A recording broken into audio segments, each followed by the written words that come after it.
Hello, everyone. Welcome to the Newsbrowse News broadcast. NHK reports that a growing number of nations are condemning Israel for its ongoing attacks on Lebanon despite a recently established ceasefire agreement between the United States and Iran.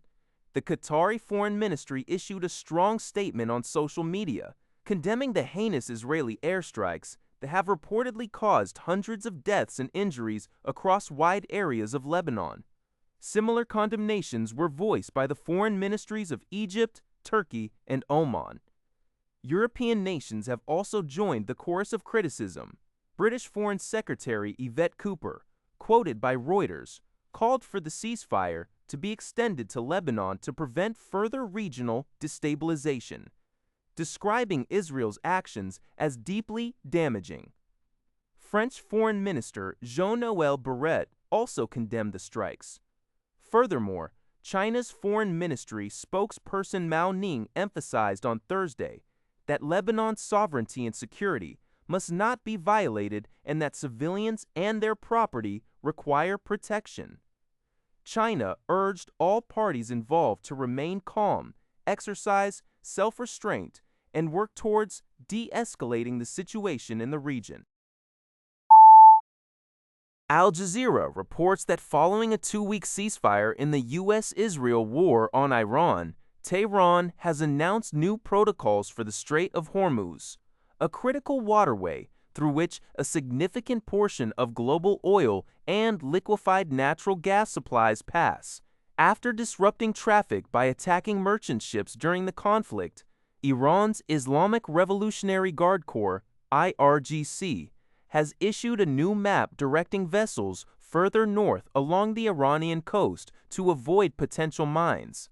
Additionally, Iran is reportedly considering imposing tolls potentially up to $2 million per vessel, or Great P. Zabaloryu, to fund its reconstruction efforts. However, this move is encountering significant international opposition. Oman has already rejected the idea of tolls, citing existing international maritime transport agreements. Critics argue that charging fees for passage violates international law, specifically the UN Convention on the Law of the Sea, UNCLOS, though neither the U.S. nor Iran are signatories. While a maritime analyst suggested that fees for demining could be permissible, the U.S., Gulf states like Bahrain, Qatar, UAE, Saudi Arabia, Kuwait, and Jordan, as well as Britain, are unlikely to accept Iran's indefinite control and toll demands. The U.S. President Donald Trump has stated that U.S. troops will remain in the area to ensure the strait is open and safe, threatening renewed attacks if negotiations falter.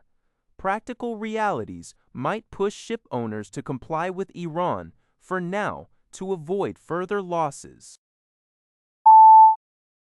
UPI reports that oil prices are once again rising, with Brent crude and West Texas Intermediate benchmarks trading around 4% higher, nearing $98.60 and $99.94 a barrel respectively. This surge follows concerns that the fragile ceasefire between the United States, Iran, and Israel might unravel. Key drivers include continued fighting in Lebanon and uncertainty surrounding the reopening of the vital Hormuz Strait. Both sides have issued warnings, with Tehran stating it would only ensure safe passage through Hormuz after the U.S. withdraws this aggression, referring to Israeli strikes in Lebanon. Iran also stressed that the strait is not international waters and warned vessels without permission will be targeted and destroyed, according to ASY Global. U.S. President Donald Trump and Vice President J.D. Vance emphasized that the deal hinges on the complete, immediate, and safe opening of the strait. High-level talks are scheduled in Islamabad, Pakistan, to reconcile the differing U.S. and Iranian peace plans, with Iran's nuclear program being a central point of contention. CBS News reports that new strikes occurred across the Middle East on Wednesday, despite an ongoing 2-week ceasefire with Iran. raising concerns among officials seeking a long-term peace agreement. In a significant development, Israel announced it struck 100 Hezbollah targets in Lebanon within a mere 10 minutes. Pakistani officials, who brokered the ceasefire, maintained that the agreement encompassed Lebanon. However, both Israel and the White House have publicly disagreed with this interpretation, indicating a clear divergence in understanding of the truce's scope.